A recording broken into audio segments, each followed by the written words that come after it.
So again, welcome to QuickBooks Online Complete Course. So again, this is the book that we are using, and for this book, right, it is the complete online version, which is published by Questiva, which is also partnered up with Certiport to help you primarily certify for the certification user for the QuickBooks Online application, right? And we're going to be using the case study Imagine Photography, right? So once again, there are two different versions of QuickBooks, right? You got the desktop version and the online version. Desktop version is a downloadable program that is on a local device that is usually on a home computer or an office computer, right? So in this case, when you download it, right, it has to be in a office, or in most cases it's stationary, right? It doesn't move anywhere.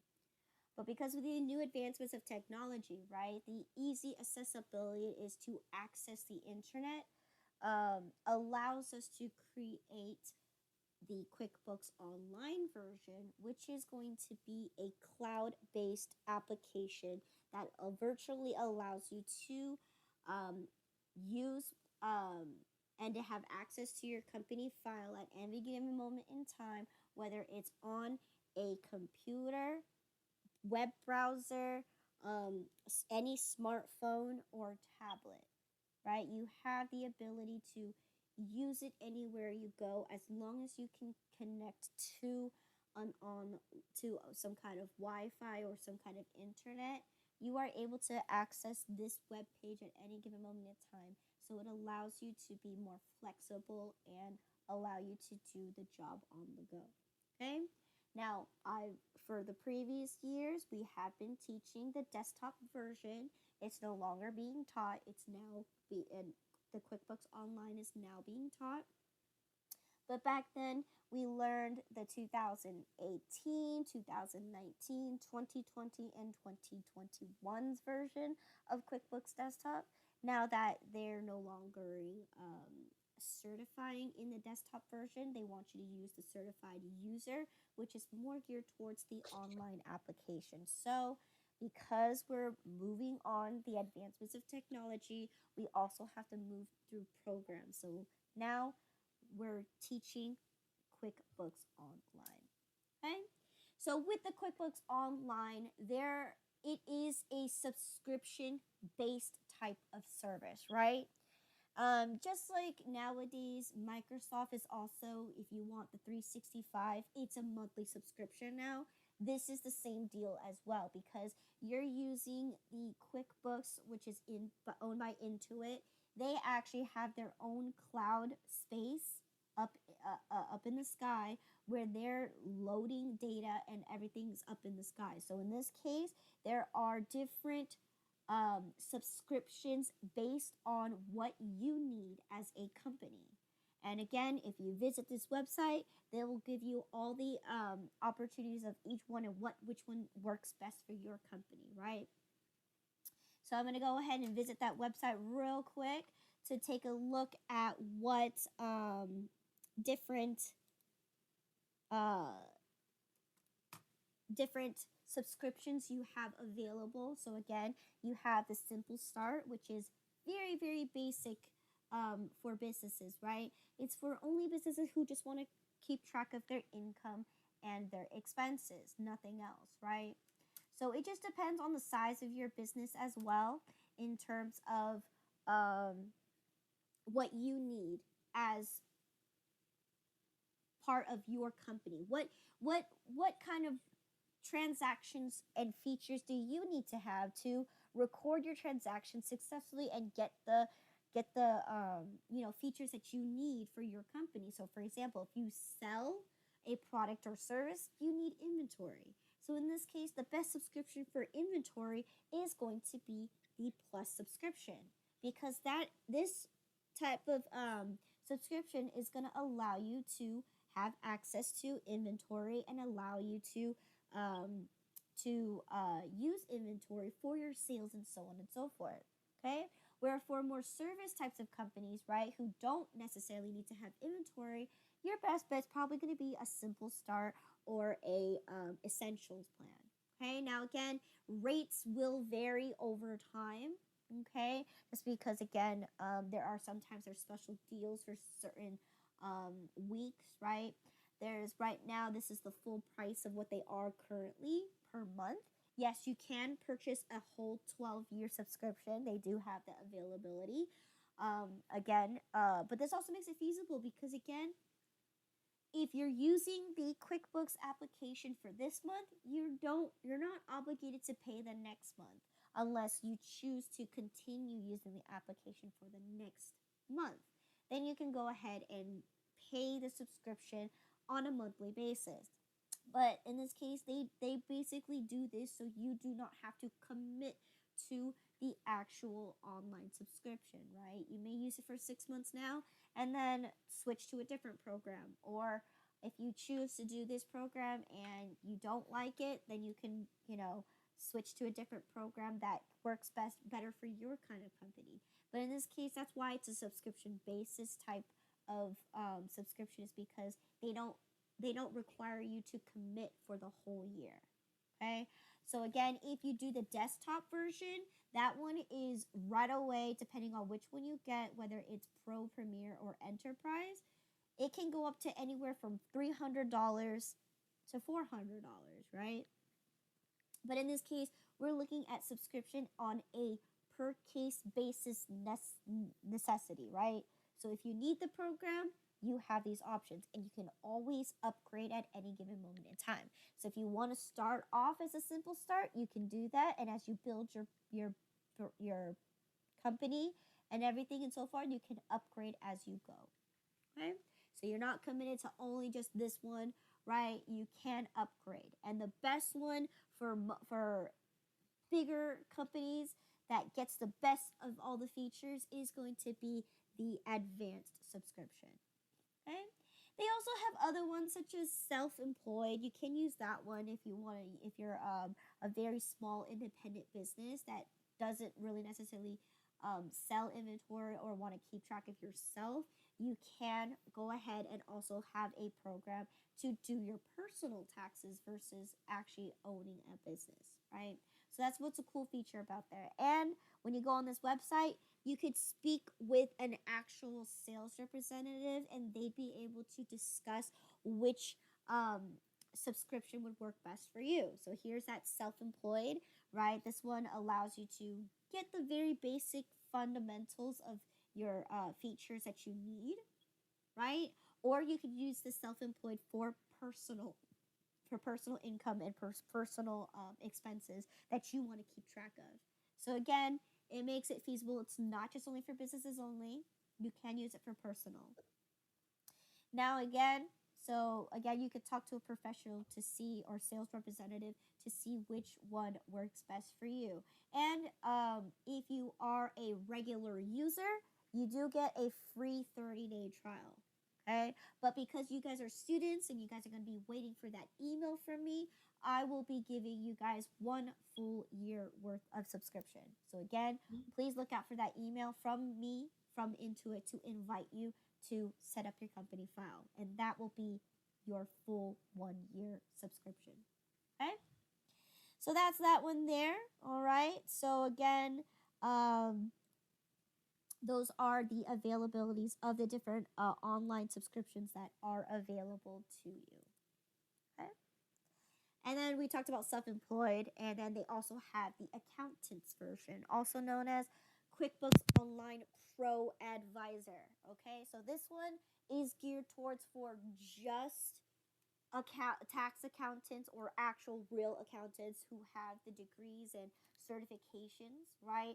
So again, there is the accountant's version. It's called Pro Advisor, and yes, you can certify for the Pro Advisor, but you have to have a bunch of you have to have all the certifications ahead before you can do before you can advise other people how to run their business, right? And advise them with accounting.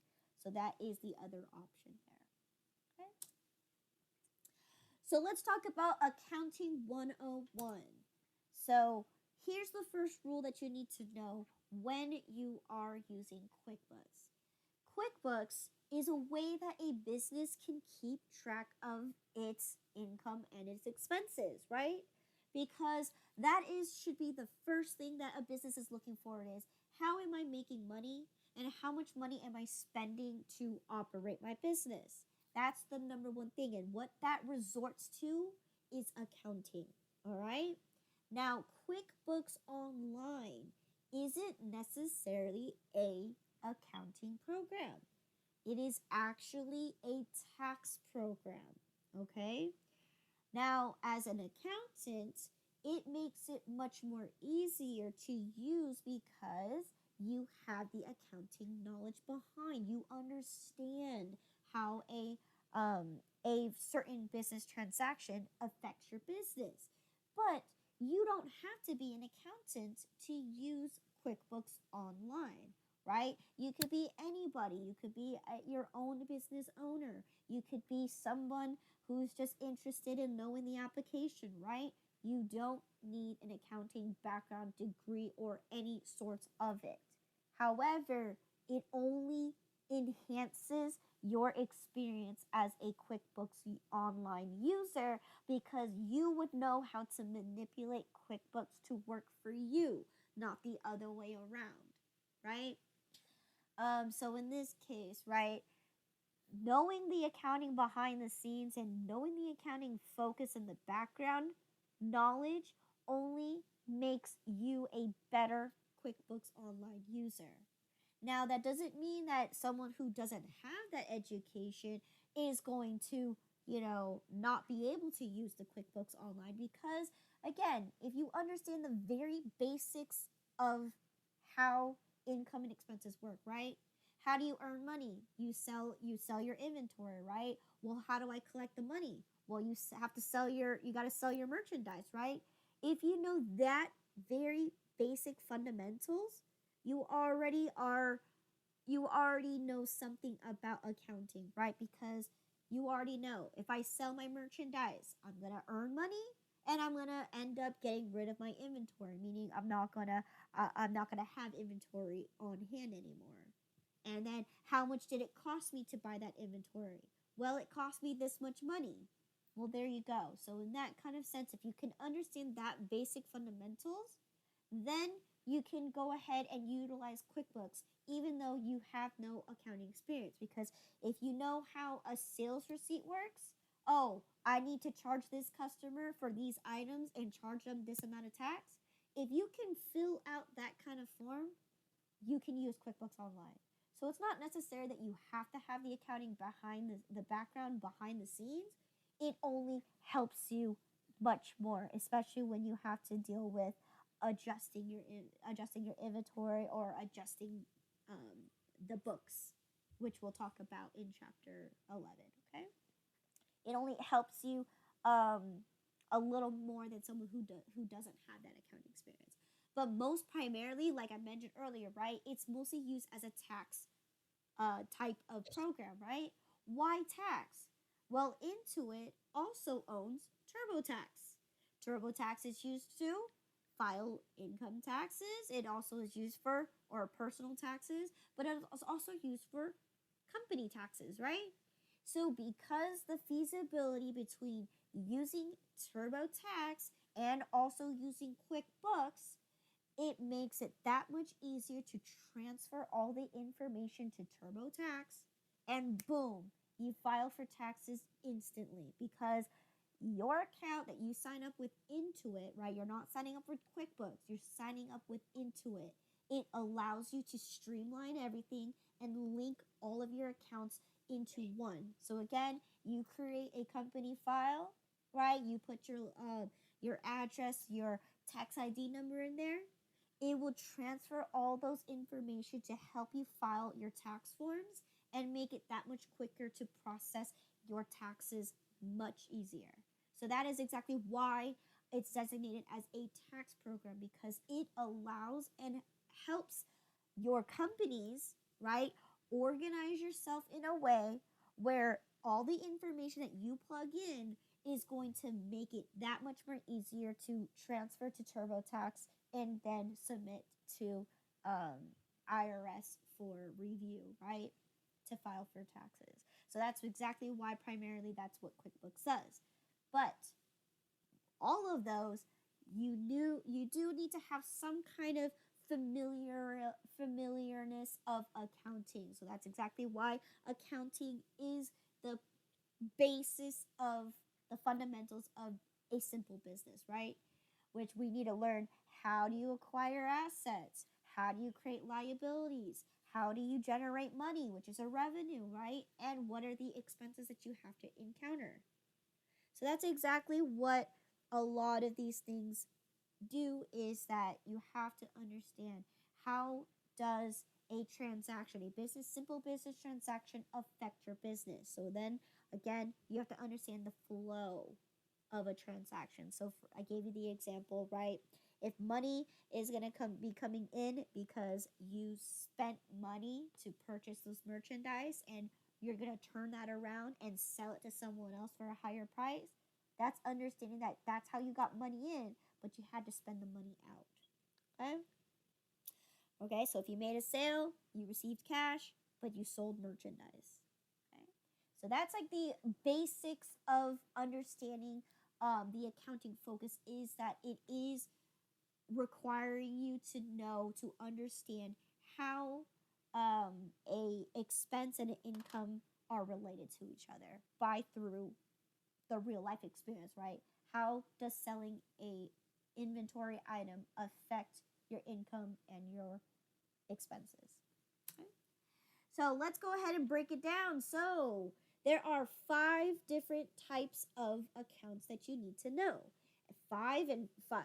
No, 5, no more, no less. Okay, these are the 5 fundamental building blocks of a business, right?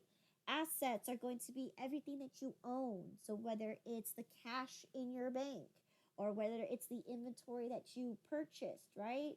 Or whether it's the land, the furniture, right? Or any patents that you own, right? Because you have ownership over it.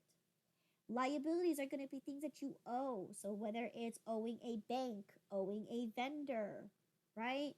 You borrow or you lend. Okay, so that's the purpose of liabilities, is you owe money to other people. Okay? Equity is also known as your net worth, or it could also be known as what you invested into your company, right? What is the value of your company? So equity, right? Equity could be, right, your original investment. So then if you invested $50,000 and your company's worth $50,000, right? And then of course we have to look at revenues / income. Now in this case, it depends on how you use it. QuickBooks uses income as a way to refer to the money that you generate for the business. Okay? But in accounting, we know it as revenues, right? So revenues and income are interchangeable, okay? But they represent one thing, and that is the money that you generate for your business. And your expenses are going to be things that you spend or things that you use for the main core of operations of your business. So those are the 5 accounts that you need to know. And these are very important, because this is what ultimately is what's going to determine how you understand a transaction. So if you spent money, right, to pay for rent, rent is going to be considered an expense to a business, right? Because you need the building in order to run your business. So in this case, you're going to be increasing in an expense. But at the same time, you're decreasing your asset, because that's money that you spent. Cash is considered an asset. So you have to understand that this is why we need to know what the account types are. And there's 5 and 5 only. Now, of course, we also have to understand the fundamentals of the accounting equation, which is going to be your assets equals your liabilities plus your equity, right? Everything that you own is going to result in everything that you owe to other people plus the net worth of your company, right? Now, other ways that you can also view this is equity equaling your assets minus your liabilities, but equity actually is broken down into further parts. So in this case, that would be actually inaccurate. okay? Because your equity is not going to equal your assets minus your liabilities, okay? So that's just something that you have to keep in mind, that the fundamental accounting equation is your assets will equal your liabilities plus your equity. Okay? Okay. So next is going to be the chart of accounts. What is a chart of accounts?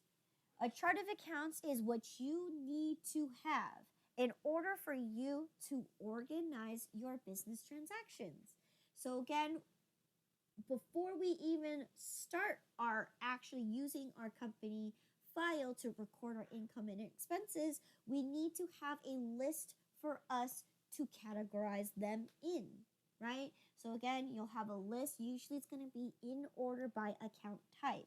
So your assets are always going to go first, then your liabilities, then your equity, revenues, and then your expenses, okay? Now, what is this for?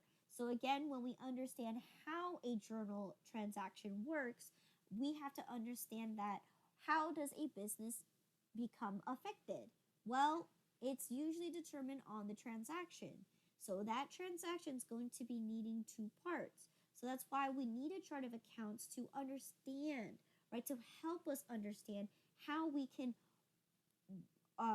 interpret this transaction and how we can break it down and sort it into information that is understandable to us. Okay, so this is where your numbers are going to come into play, right? So if you're able to break down a transaction and organize them based on the chart of accounts, then that's why you need a chart of accounts, to be able to see if you have that account to be able to organize your thoughts and ideas. Okay? So that's a chart of accounts. It's a necessary thing that you have to have in order to start your company file. Now, a chart of accounts doesn't mean that, oh, if I'm running a business, I have to have this, and this, and this. It's not a set forth of accounts that you need. You can always add accounts as you go for every business transaction that you incur, right? If it doesn't fit in a certain section, then you're going to have to create it. But in the most case, for most fundamentals, right, the purpose of a business is to generate income. How do you generate income? You're going to be receiving money, right? So where does that money go? It should go into your checking account. So that should be something that you definitely should have as part of your chart of accounts, is you need a way to spend the money but also collect the money. So the first thing you should have is a checking account. So that's going to be an example of an account that you'll be using for your transactions that you're going to categorize, right? So if you spent the money, you're going to need to use that account. If you generated income and collected money, you're going to be needing to use that account. Now, in this case, we also have to take a look at the financial reports. Now, the financial reports is also going to be something that's very important to a business, because this is going to give you the information that you need to know in the whereabouts of your company. So here are two examples of financial statements, okay? You need to know your balance sheet and you need to know your profit and loss, okay? Now, in this case, these two financials tells you where you stand in your business. They are the fundamental type of information that you need to be able to know whether you are receiving a profit, or whether how much money you have right now versus how much money you owe. So these are very important information. So as you keep putting in information into QuickBooks Online, right, you're using QuickBooks Online as a database type of application, right? You're adding data into QuickBooks. And what that does is it generates these financial statements, so then you can figure out your financial position in the company. So for example, a balance sheet is going to test the accounting equation, which is going to tell you where you stand at in terms of what your company is valued at, how much assets do you have, how many people you owe, or how much do you owe to people, okay? And that's going to tell you where your company stands at. Now, your profit and loss is only going to tell you, right? It's going to be using your income and subtract out all your expenses to let you know, did you generate enough money to be able to pay for all of the expenses that you needed to operate your business? So again, this is us looking at our revenues, which is all the money that we generate from either our sales, right, and the expenses that we need to spend the money for to be able to see if we spent enough, if the money that we generated was enough to cover all the expenses that we incurred. So that's the also fundamentals, whether did I make a profit or did I make a loss. Now that doesn't mean your company is in the positive or in the negative. It just means, are you spending the money that you generate, or are you generating more money than you spend? That's the fundamental thing about this financial report. Okay, is can you understand if you receive more money than you spend money? Okay, that's going to determine your profitability. Are you profitable? Because most businesses, right, the purpose and main goal is to make money. How do you make money? If you're going to purchase your products, if it's $1 each, right, how are you going to make money off of it? You're going to sell it for $5, so then you can gain a profit for $4, right? But that doesn't mean you stop there, right? Because you have to pay for rent, you have to pay for advertising, you have to pay for other means, right, to be able to run your business and be able to make that profit. Okay.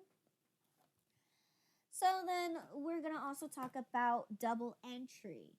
So I mentioned to you earlier, right? Every transaction is going to be needed to be split or sorted, right? Now, as an accounting feature, it is rule of thumb that you're going to be using the double entry system, okay? Meaning that if every transaction is going to affect your business, right? How does it affect your business? And this is where we're going to be using the debit and credit system, right? So for instance, here's an example, right? We sold something to our customers and we received cash. Now, how the double entry system works is that your total debits are going to equal your total credits, okay? And that debits are usually, they can either increase or decrease a specific account, and credits can either increase or decrease a specific account. So think of it, this is also applied science if you think about it, right? If there is an action, there has to be an equal and opposite reaction, right? Whether it's split into multiple pieces or whether it's split into one, right? Or it's not split in this case, right? So in this case, we have to understand it like this. In order for us to generate revenue, what are the consequences? Well, my consequences is I'm going to be receiving cash, right? Another consequence is because in order for me to sell my product, I am also required to pay into sales tax for the government, right? Your job is to collect that sales tax money from your customers to forward it to the government. So in this case, those are the consequences for just generating that income. So in this case, that's what you have to constantly do is, if there is one action, there needs to be an equal and opposite reaction. You know, an action will have consequences, right? So in this case, we call this the double entry system. Okay? Now, how do I know whether an account is being increased or decreased? That is where the accounting model is going to come into play. So we call this the normal balance of accounts, or the accounting model, right? Where every transaction in relations, depending on what it is going to trigger whether you're going to debit or credit the account, right? So if I'm spending money, how do I decrease my asset? If I'm spending money, I would have to decrease it by a credit, okay? Now, here's an example. The example that I just gave, right? I earned income. So therefore, I increased my income, right? So therefore, I would credit my account. Now, what's my opposite and equal reaction? Well, in this case, right, I also increased my cash flow, which is going to be an asset, right? So again, that's why when we're looking at using the debits and credit system, we can't treat them as debits mean you're going to add and credits mean you're going to subtract, right? You have to look at in those specific types of accounts to determine whether that is either debited or credited. So for instance, right, assets, to increase them, you normally would debit the account. To decrease them, you would normally credit the account. Where in opposition, for a liability, when you owe money to other people, right? If you increase your liabilities, you need to credit the account.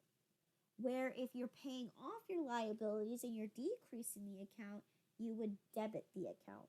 Now, all of this is all mumbo jumbo and doesn't make any sense at all.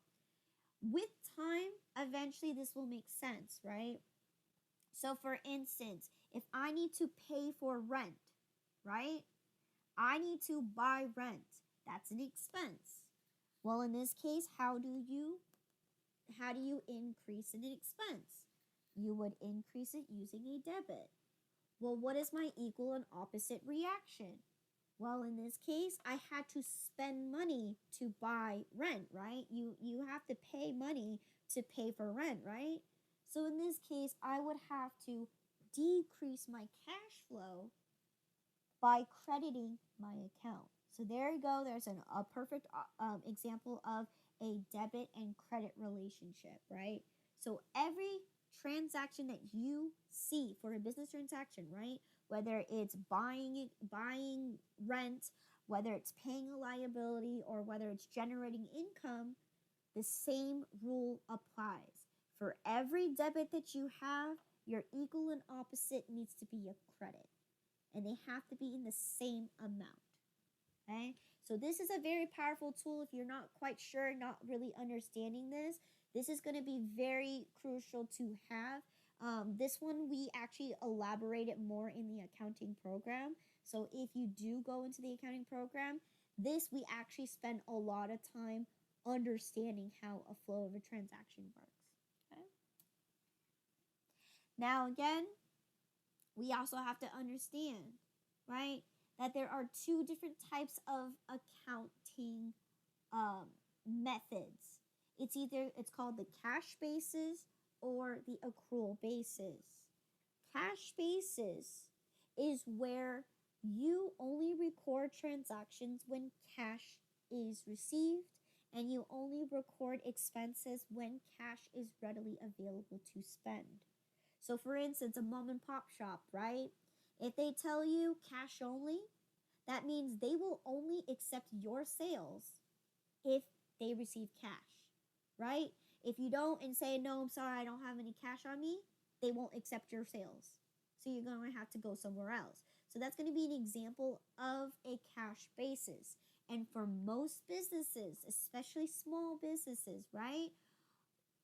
Cash basis would generally be what you start off your business with. Now, cash basis allows you to see your money live action from where it's coming from and where it's going, right? Because you are only recording sales when cash is available, right? When someone pays you, right? But you only spend the money if you have the necessity cash to spend it on. So in this case, that is the cash basis. Where the accrual basis of accounting allows you to be a little more flexible with your money, okay? Where in this case, they don't look at whether you received cash or not. They record transactions when it has been earned or when it has been incurred. So for instance, income is recorded when it has been earned. Meaning that, for instance, if I sell a product, right? The idea that I sold the product, whether or not I received cash or not, is the most important thing here for accrual basis, because you still sold your product, okay? Whether or not you received cash or not. So if a customer decides to owe you, great. You still sold the product at the end of the day, okay? Even if they gave you cash, you still sold the product, because we're not looking at whether we received cash or not. We're looking at whether we sold the product or not. Same thing with expenses, right? You record expenses when they have incurred, which means when the day that it happens, right? Whether the vendor got paid or not, the transaction has been completed. So that means a service has been completed, or products have been sold, or something that happened. So for instance, a job that you hired a contractor, they finished the job, so therefore they're going to bill you. Now, because they bill you, does that mean you paid them? No. But the fact that the job has been done, the service has been completed, is what you care about under the accrual basis.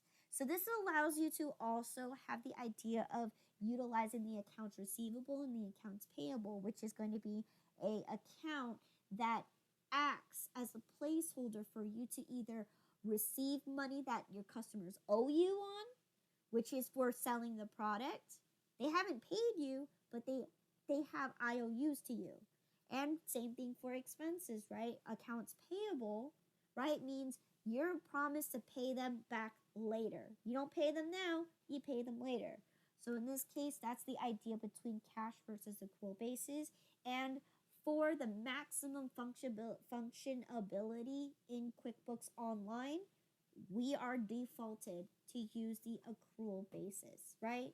Because if you're going to be running a cash basis and using QuickBooks Online, you're only going to be needing your checking account, and that's it, right? You're only going to be needing your checking account because, again, you only record cash when you receive, and you only spend the money when you have it readily available to spend. So in this case, you're only limited to so much under a cash basis, where if you're using the accrual basis, you can maximize the functionality of using QuickBooks Online to its like entirety. Okay?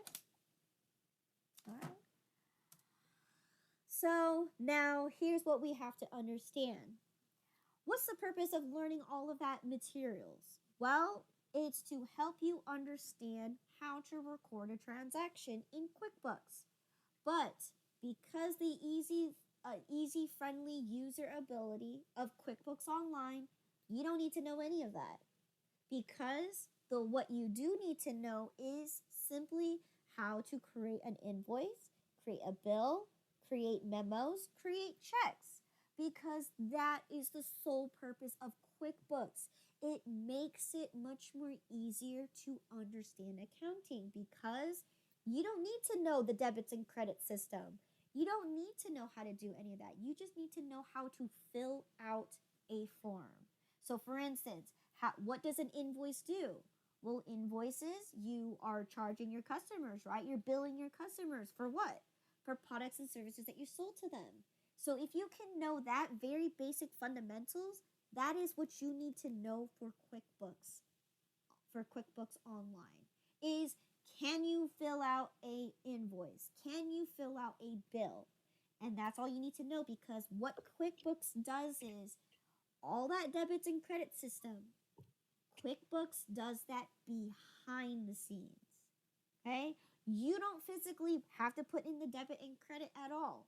You just have to put in a bill, and QuickBooks behind the scenes, right? It's an algorithm. So every time you enter something into QuickBooks, it will fill in all of those debits and credits for you automatically. So in this case, as a person who is using QuickBooks, you are entering your transactions as a single entry, okay? Meaning you only see one side of the equation. QuickBooks Online itself functions as a double entry, because they are the ones that are sorting out all the information. They're the ones that categorizing it from a debit to a credit into the appropriate accounts that need to be there. But you yourself do not enter or touch any of those information. Yes. So that means like if we get an invoice in, we just go to that uh uh like that particular account No. and just enter that amount. Okay, so in this case, if so for QuickBooks, right? Uh-huh. You enter in an invoice or you're billing your customer, right?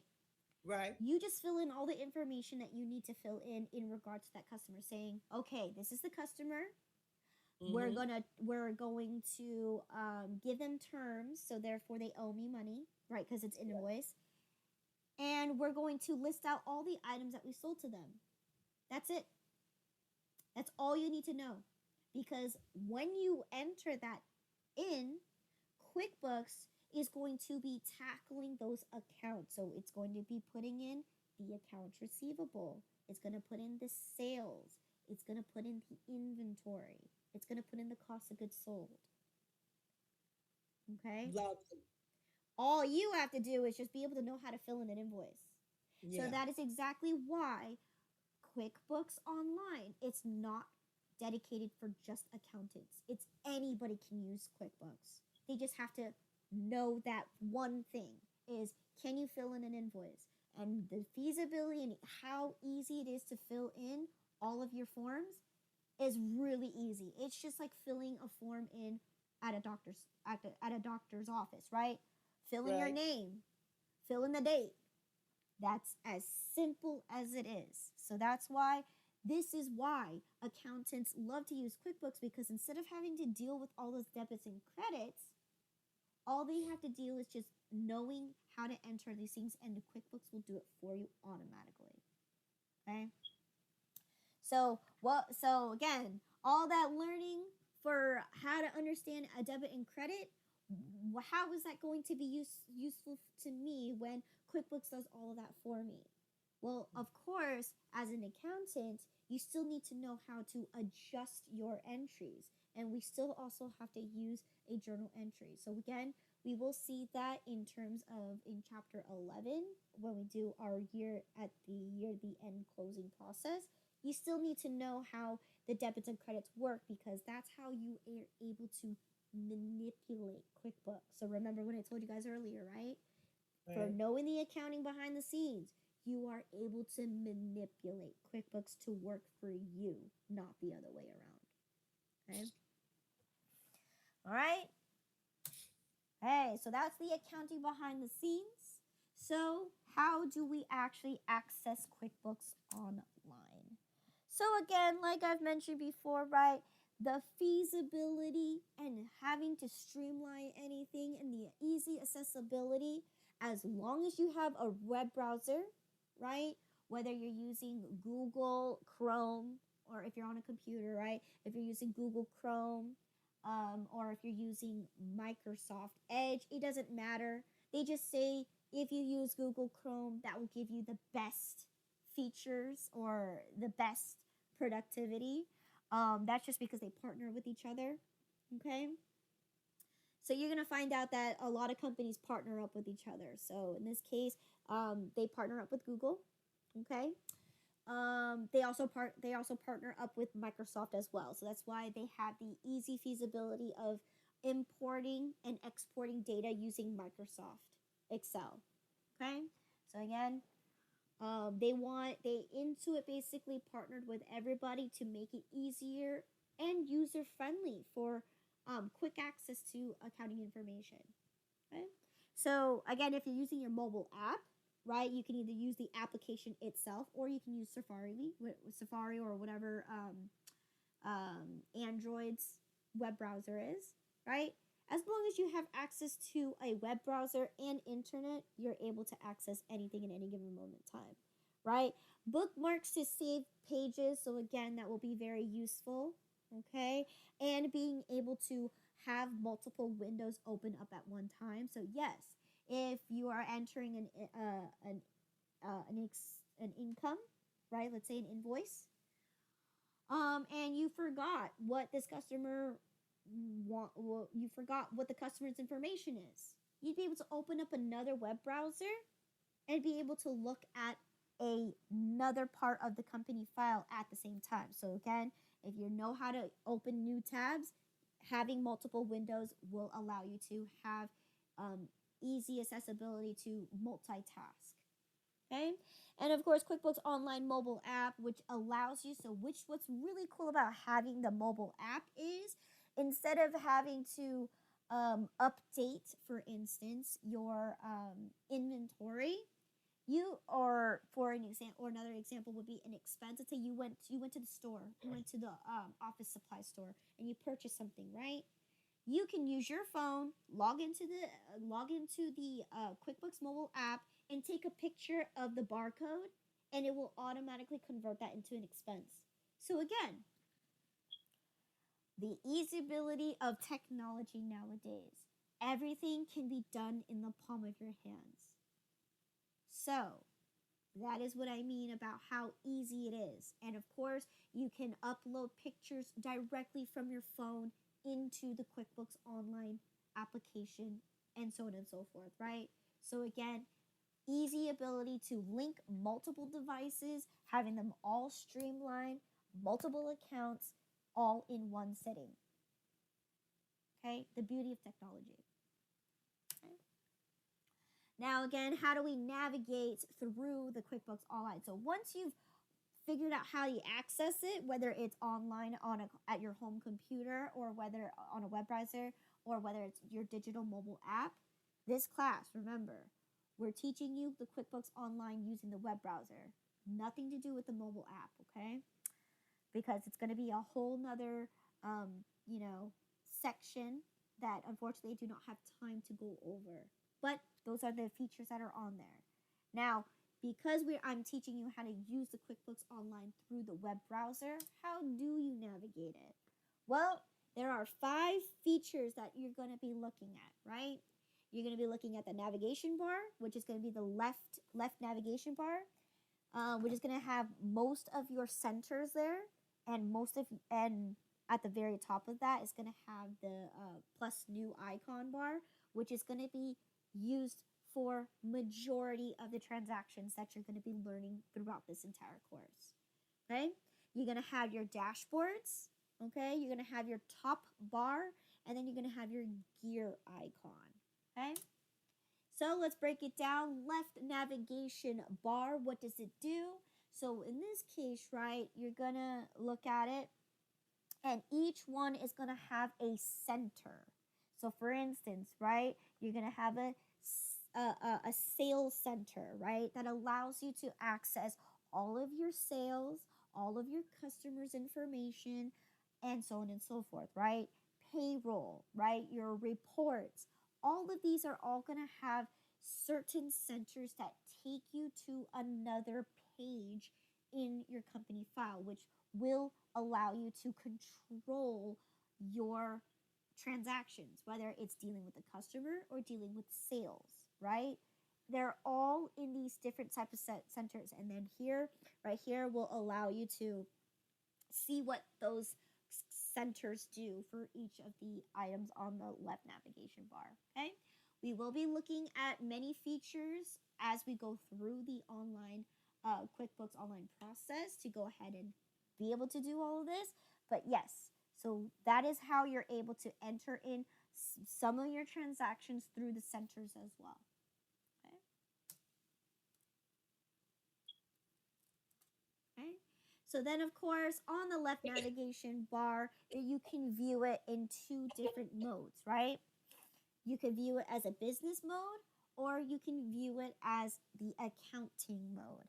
Now, because we are here and we're learning accounting, if you choose the accounting view for the left navigation bar, this is going to give you majority of the transactions that you're using QuickBooks primarily for. On a business view, you're only going to see very small things such as your profit and loss, right? Your equity and or your banking, right? And of course your payroll, right? Very shortened things, because as a business owner or as a business person, you're not going to be needing all of those extra transactions, because as an accountant, you're the one that's going to be recording every single expense, every single revenue. Whereas a business perspective, you're only looking at the overview of a business. Okay, so how you can toggle through that by going to the gear icon and going to switch to the accountant versus the business. So it's usually at the very bottom of that when you click the gear icon, which I'll show you tomorrow. But in this case, right, if you sign up, right, so tomorrow we're going to walk through the process of setting up your company file. If you select that you are the accountant, you're automatically going to have the accountant view for the left navigation bar. Okay? So the next one is going to be dashboards. Dashboards, there are two dashboards when we are looking at the dashboard tab here. The first one is going to be getting things done. Now, getting things done is going to be a little quick access tool for you guys to be able to enter in very, very, very basic general transactions, such as, when you go on your home page, the first thing you should see is your dashboard. Okay, so once you get to your dashboard, you're clicked on getting things done, you're gonna be it's a quick access tool. So therefore, you're probably going to be accessing QuickBooks for the reason of entering in a sale or entering in a bill, right? So again, your getting things done is going to give you like a little miniature web flow of how a transaction works between money in, money out, and of course your accounting and your reports. Okay, so again, that's the getting things done. Now, my favorite section is going to be this business overview. So in this case, right, a great way to get a quick overview of your business is graphs. Graphs, okay? So as you put more information into your QuickBooks Online, QuickBooks will give you a quick overview of where your current standpoint is in your business. So again, usually it's broken into your sales, it's broken into your expenses, so it breaks down literally how much money are you spending on your expenses, right? Or where is your expenses being broken up into, right? And then it even gives you track records of your bank account, okay? And so on and so forth. So it even gives you projections too on your profit and loss. Like if you look here for sales, it gives you a little graph here saying, oh, you did really well for this month, but then you did really bad in sales in this month, right? It gives you information because again, QuickBooks Online is a data-based type of application. The more data you put in there, the more it's able to create these reports for you to understand where your standpoint and your financial standpoint is in your business. So this is one of my favorite parts because it lets you give you a quick overview. Oh, I'm doing really well in sales. Oh, I'm doing really well in my profit and loss. Okay. Oh, and these are all my expenses that I incurred. So it's very, very useful type of dashboard for your business overview. Okay.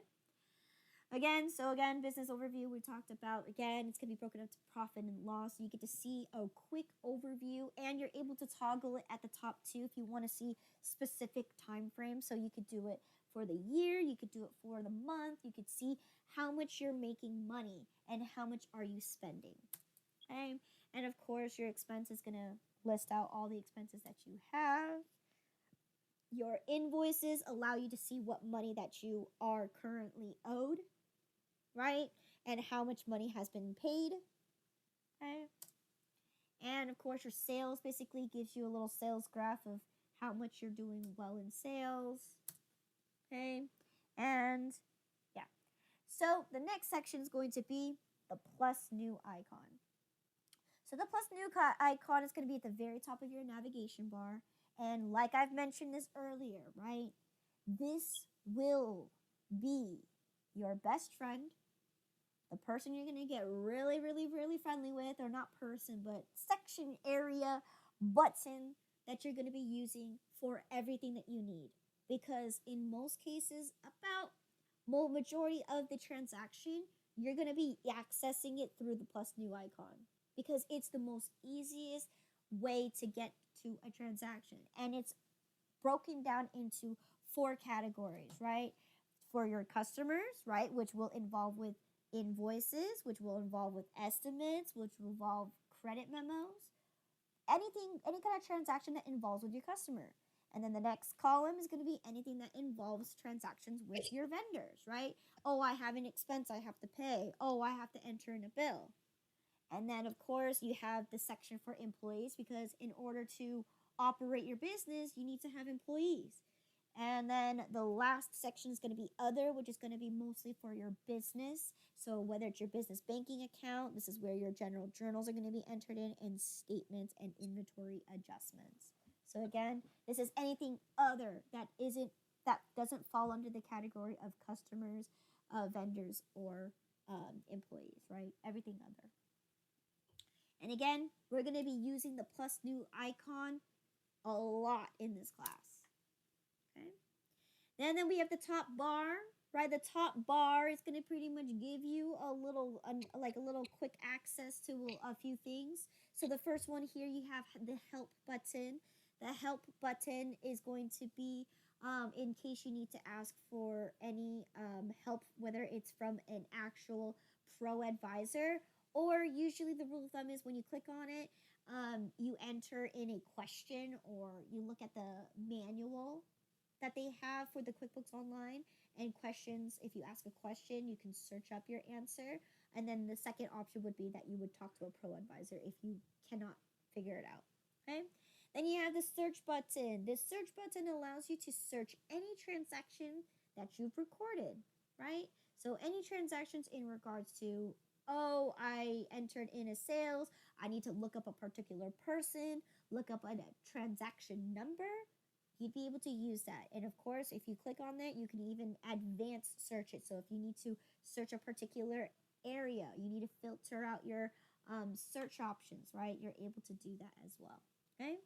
Then, of course, you have your bell icon, which is your notification. So again, if you set these to be on, what it does is it allows you to let you know if there's any updates with the QuickBooks Online, or for instance, if something is going on with any accounts that you link to your QuickBooks, it will give you a notification there. Okay.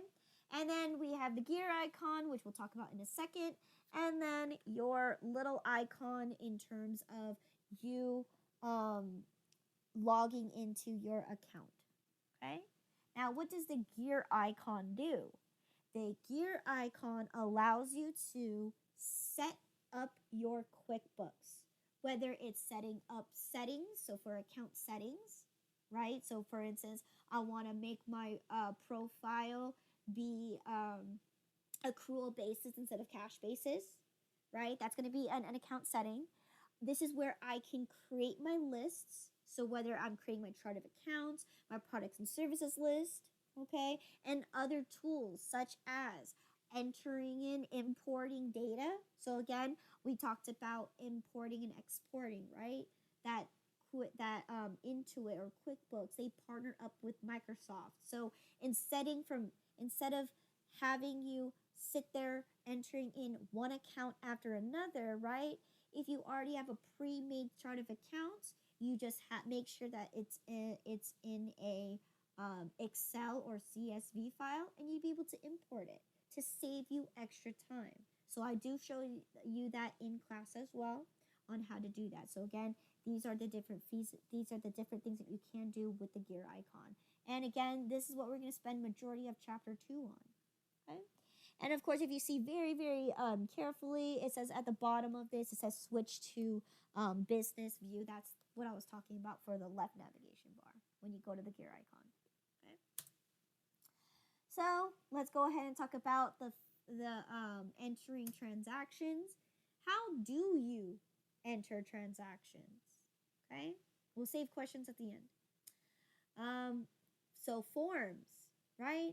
We enter in transactions through forms. So again, we mentioned the new, plus new icon, right? That's going to be your best friend and your go-to place to enter in majority of your transactions. Now, every time you click on a transaction, right, it's going to populate a form, right?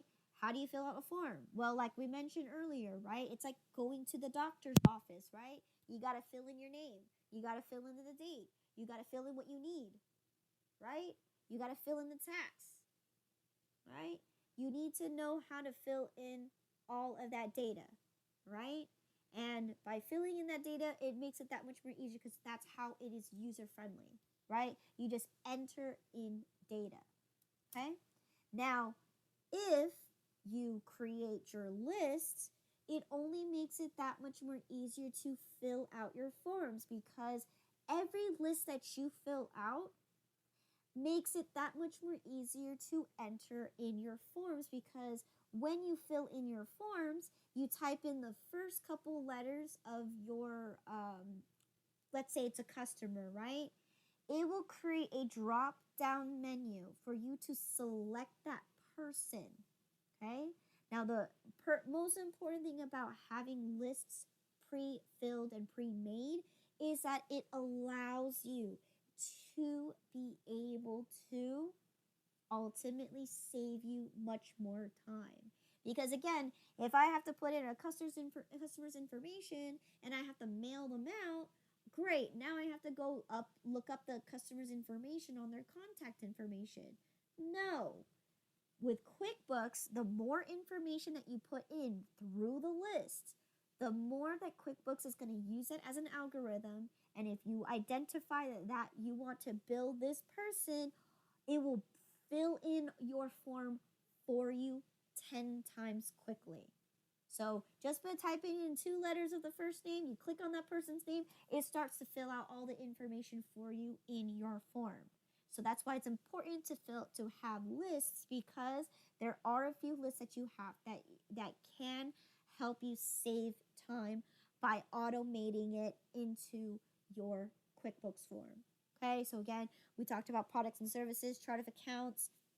We talked about well, what other things you can have here is you're going to have terms, you're going to have payments methods, and classes and locations. So there's a lot of different lists that you can do to auto-populate to help you fill out your form faster. Okay, hence the word QuickBooks, right? So again, your accounts is going to pretty much set the way that you set up your chart of accounts is going to help you create and be able to help you better sort out your transactions. So that's one of the first lists that you're going to be doing, which we're going to be looking at this tomorrow. All right, we're going to set up our chart of accounts tomorrow. Okay, we're going to set up our company file and set up our chart of accounts tomorrow. But that's the first thing you need to do as a list because in order for you to be able to do a sales, you need to have the associated accounts ahead of time for you to be able to sort out your information. Okay? You also have registers. Okay? Registers is a way that you can access your accounts and be able to enter transactions manually by using the registers. But in this case, there's no real purpose for having to do that because you have those forms that you can fill out that will automatically update all of your registers for that. But if for any reason that you have to want to verify that that transaction is there, you can go ahead and go through your chart of accounts and view a register to ensure that that transaction has gone through, right? Has been properly recorded. So that's primarily the majority reasons why you would use registers, but you're also allowed to enter in a transaction using the registers as well. You just need to know the basic information of your debits and credit system, which in this case, that's why if you look at the register, it has a column for debits and has a column for credits. You need to be able to know that in order to utilize the register. Okay? All right. And that is it for chapter 1. Any questions?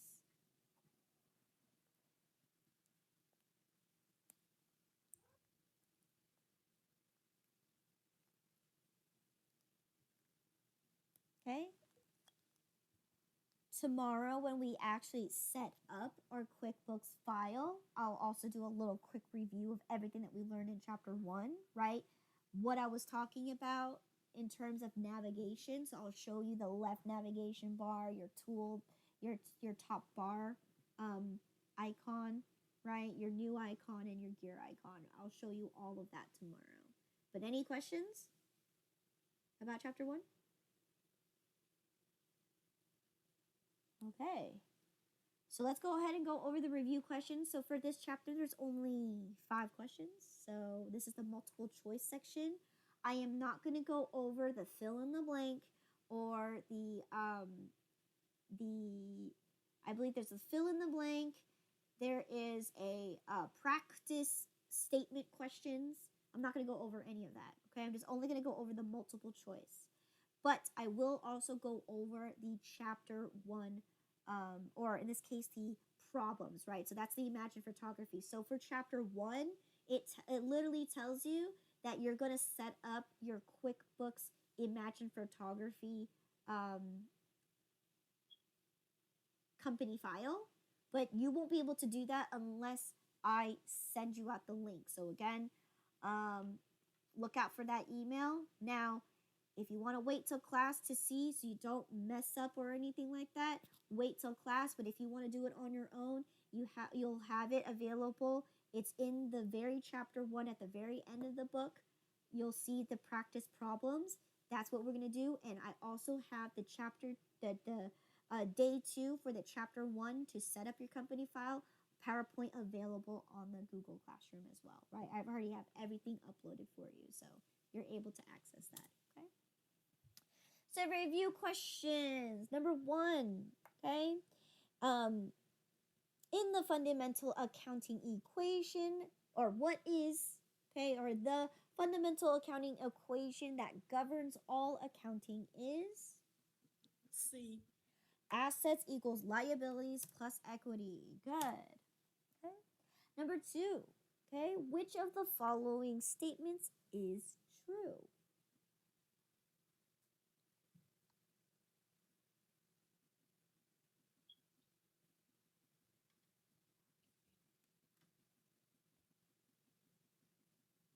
C.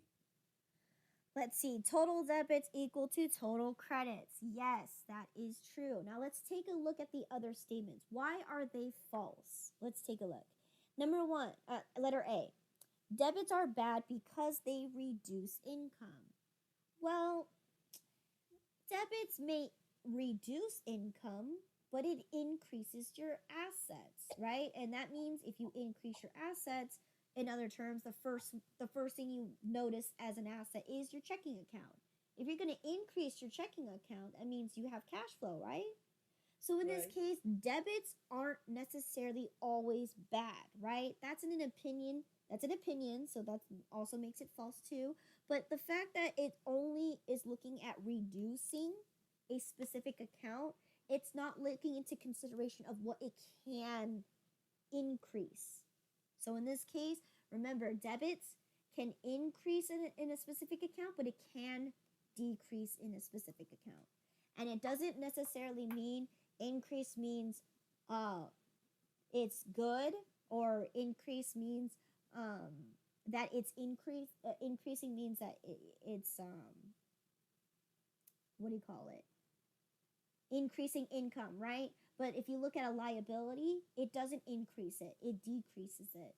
So in this case, you want to look at what the possibilities are looking at your accounting model for that question. Okay. B, equity is increased by a net loss. Okay. So this is definitely something that you'll need to know in the accounting program.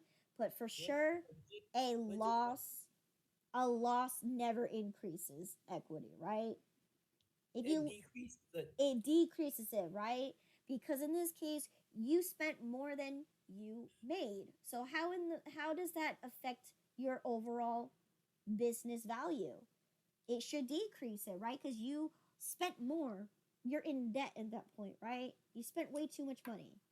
All right, and then letter D says assets are increased with a credit entry. And that is already false because if you look at your accounting model, you only increase assets with a debit. So in this case, that statement is already false. Number 3, okay? Under the accrual accounting,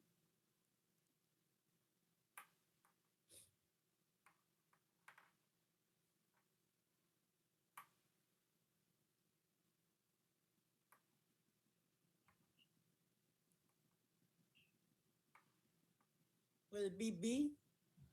B, right? Income and expenses are recognized when a transaction has occurred. Okay? Yes, right? If you sell a product, you record it at the moment of sale because you sold the product, whether you received cash or not. Same thing with expenses. If a service has been done or completed, you record it because it's done. It has occurred, right? So let's take a look at the other answers. Letter A says a sale is not recognized until the customer pays the invoice. Okay, again, this one's requiring that a payment is necessary. So in this case, that's cash basis. Okay. Letter C, an expense is not recorded until you write the check. So in this case, another requirement where you need to spend the money in order to record the expense. So again, cash basis. And then D says you must maintain 2 separate accounting systems. No. In this case, that's something that you need to know is you can only choose one or the other. Okay? You can't run both a cash and an accrual basis at the same time. You have to choose one or the other. Either you stick with cash basis where you only accept cash when it's there and only pay out when it's cash is spent, which is most mom and pop shops that are cash only, right? Or you resort to using the accrual basis, which allows you to, again, which gives you more functionality, more flexibility because it allows you to owe people on an account. But the only downside is it also allows customers to also owe you as well. Okay, but in this case, you're recording the sales at time of sale. Okay. Number 4, okay, QuickBooks Online is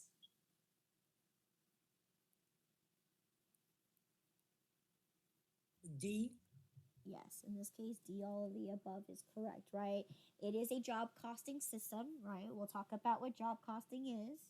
Okay, so if you took a look at the syllabus, you would have already seen job costing is in chapter 9. Okay, payroll, right? If we have employees, right, then we're going to have a payroll system, right? So in this case, that will be in chapter 13 and 14. And we talked about this, right? A double entry system. Yes, QuickBooks is a double entry system because it does the debits and credits behind the scenes. However, a QuickBooks user who enters the information in is going to be entering it in as a single entry. Okay, so make sure you are clear of that. Okay. Last question of the day, question number 5, which is not a method of accessing the data entry screen. C. C, no, not for this one. Wait, on it. New plus new board, cashboard shortcuts. So in this case, C is not the correct answer. Sorry, my screen froze. So C is not the correct answer. It's actually yeah, there you go. It's D. Now, in this case, your book will mention to you a bunch of keyboard shortcuts. Now, for this class, your certification exam will not accept a keyboard shortcut answer. You need to know how to do it, like as in go to the plus new icon, then click on invoices, right? You need to know how to be able to do that. But that is a way that you can enter in a transaction. Dashboards, like I mentioned, right? the Right. on your getting things done, it allows you to act to it's going to tell you this is what you need to get done. You need to record an invoice, you need to record a sale, you need to record a bill. Yes, so you'll be able to enter information that way. And of course, the plus new icon is going to be majority of entering in your data. What does the gear icon do? Does it allow you to enter data? No. No, it only allows you to make changes to settings and set up your lists and other functionalities such as importing data. But that isn't to enter in data, it's just another way to enter in imported data or doing other accounting stuff. Okay, so you don't use the gear icon to enter in any data. Okay, all right, and that is it for today. Okay, so any questions?